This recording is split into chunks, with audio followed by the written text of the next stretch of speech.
Will and John. If you went to college where I went to college, you would totally know who these guys were, and most likely you'd have some stories to tell about them. I remember at the time my buddies and I bought about $100 worth of plastic forks, and we had set them out one night all across the campus quad, turning it white, and we were so excited to see what it would look like in the morning. When we came in the morning and we came into class, Will and John had totally foiled our plans.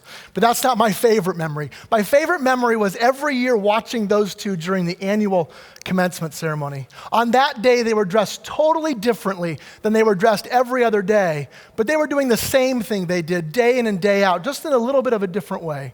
They were serving the community. On this day, as the students, as the graduates would walk across the stage and shake the president's hand and receive their diploma, they would then come and they would find Will and John, who were there to help them walk down the steps on their way back to their seats. And I suppose that their task was supposed to be fairly discreet, but oftentimes it wasn't. See, the students would walk across the stage and they would see Will and they would just give Will this big, huge hug.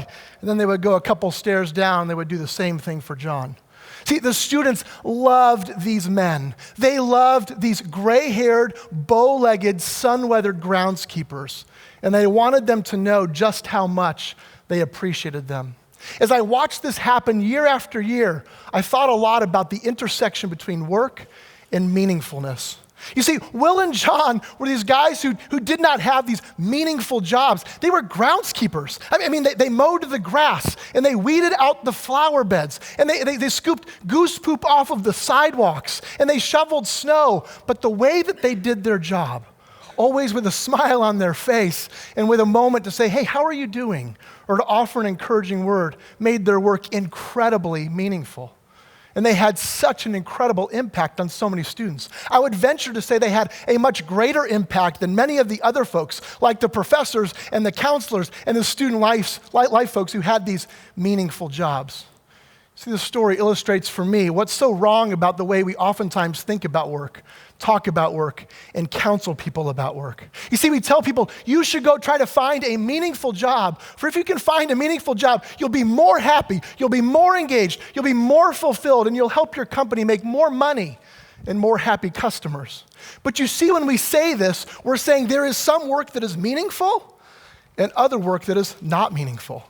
And really, this is a very modern Western conception to even think that there's some work that's meaningful and other work that's not meaningful. For so many years, work simply was meaningful, and then something happened that kicked the meaning out of work. And ever since that time, we've been trying to figure out, how do we put this thing back together again? In today's formulation of that, well, you should try to go and find meaningful work. So let me ask you, are you on a quest to find meaningful work? Or are you trying to help somebody else on their quest to find meaningful work? Especially among millennials, finding meaningful work is the holy grail. And so we'll do all sorts of crazy things, right? Like, we'll read books like The Quarter Life Breakthrough, which will tell you how you can kickstart your meaningful job search, and then goes on to explain how a meaningful job search is apparently very different than a regular old job search. Or we'll take these assessments like the Myers-Briggs or like the Strength Finder. We'll read, what color is my parachute? Trying to find what's the perfect, meaningful job for me.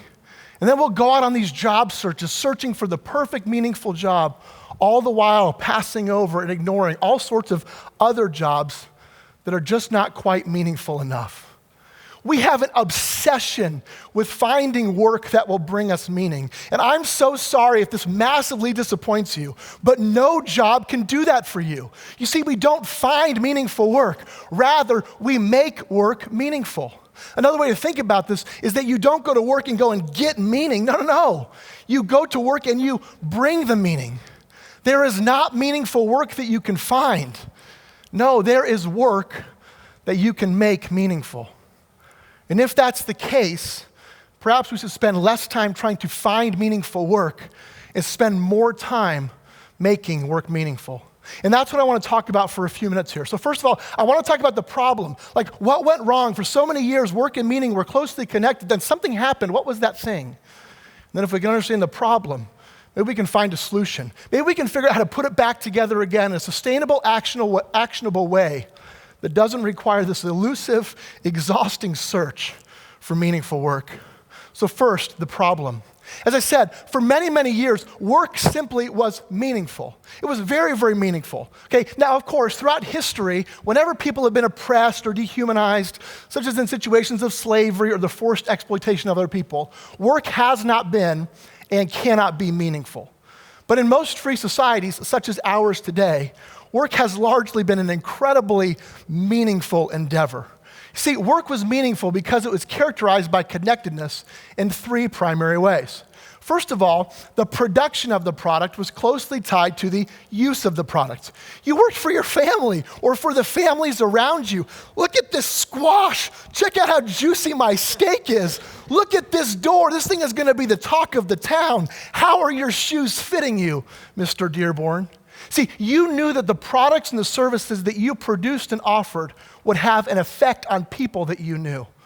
Secondly, your work life was connected very much to the rest of your life. Yeah. People knew that you were the town baker or the town cobbler or the town pastor. They knew that. But they also knew that you were Susie who grew up playing soccer over there on the field. Or you're little Johnny who would steal cherries off the neighbor's tree on your way to school. You didn't go off to work somewhere. You worked where you lived. The personal life and the professional life were closely tied together. And then third, the doing of the work was closely tied to the planning of the work.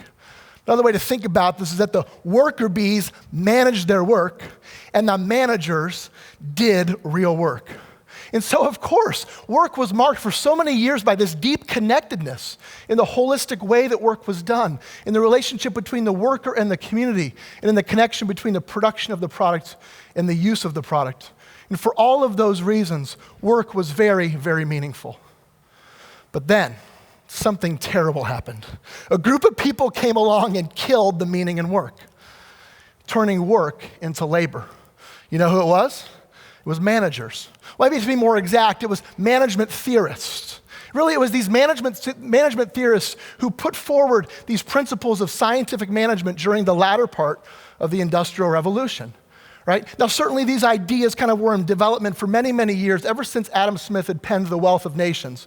But it was right around the turn of the 20th century that these principles became codified and changed the way that we work forever. Now, for those of you who forget kind of your history lessons on the Industrial Revolution, let me catch you up real quick so you can understand this, okay? So the Industrial Revolution was a time we were all about more productivity, more efficiency in manufacturing processes. And the way we were going to get there is through the use of machines and through standardizing work.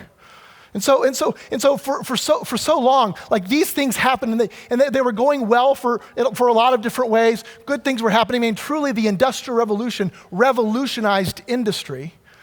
There were lots of good things that came from it. I mean, most notably, there was this great rise in the standard of living for the general population, but something else really bad happened. See, it changed the way that we work, like really, really, really changed the way that we work. See, the mechanization of work processes and the controls associated with them turned meaningful work into alienating labor.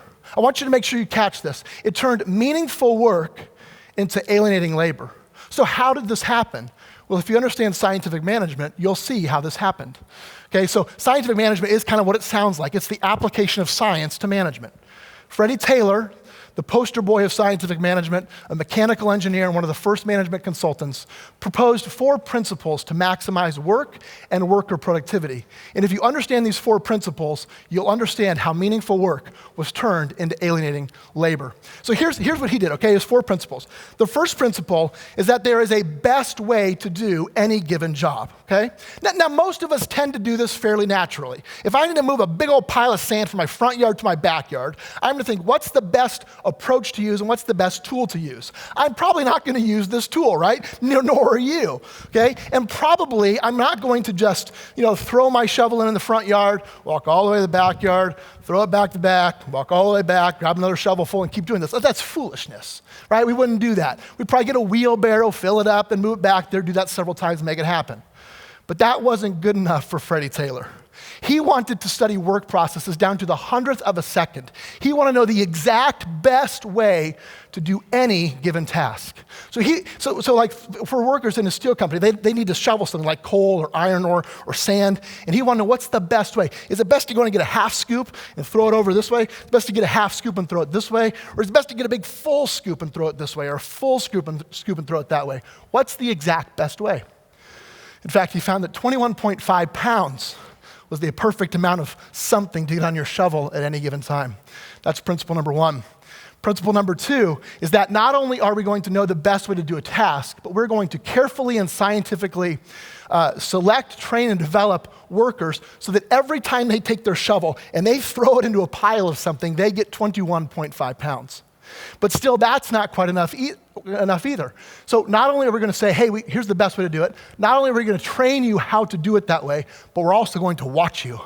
So the third principle, right, is that we are going to supervise you. And we're going to make sure that every time you shove that shovel in there, you get 21.5 pounds.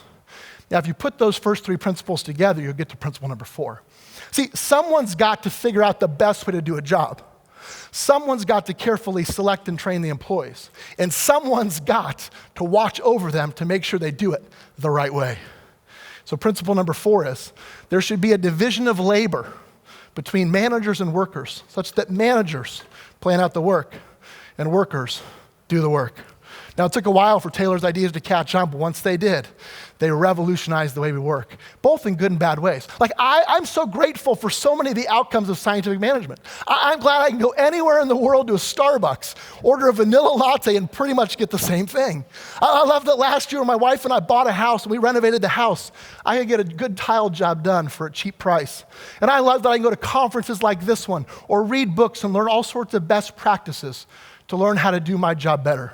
Certainly, there's tons of good things that come from the standardization that came during scientific management. But it also did something very, very, very nefarious. It turned meaningful work into meaningless labor. You see, work inherently was meaningful, but labor is not meaningful. It's not meaningful at all. And all of the connectedness that previously characterized the work process is all gone. Remember, in meaningful work, there was this close connection between the production and the use of goods. But in meaningless labor, no, there's a gap between these things. We're mass producing so many things in these factories. How could you know who was going to use the shoes that you made? How could you know who was going to eat the food that maybe you helped produce in some way? You couldn't know that. In meaningful work, your work life was closely connected to the rest of your life.